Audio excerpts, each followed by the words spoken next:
In this video, I'll show you how to use AwesomeDesign-md with OpenCode and Claude code to give your AI agent a professional design system in seconds. If you find this useful, subscribe and leave a like. Let's get into it. Most AI-generated websites look generic, messy, because the AI doesn't have a clear design rules to follow. By adding a single markdown file from the AwesomeDesign-md collection, you can force your AI agent to build interfaces that look exactly like Stripe, Versailles, or Linear. Here's what you need.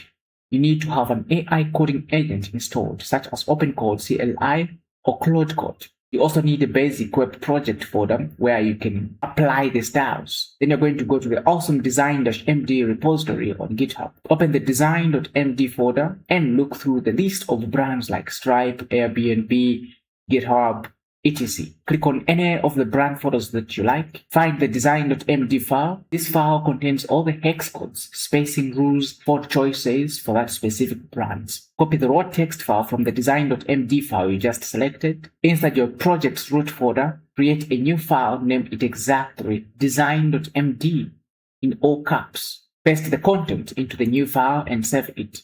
This acts as the visual brain for your AI agent, so it knows which colors and components to use. Open your terminal and launch your agent by typing OpenCode or Claude code. Give the agent a prompt like refactor my homepage using the rules in the design.md. Wait for the agent to read the file and update your CSS and HTML components. The agent will now apply the exact shadows, paddings, and primary colors defined in the design system. And there it is.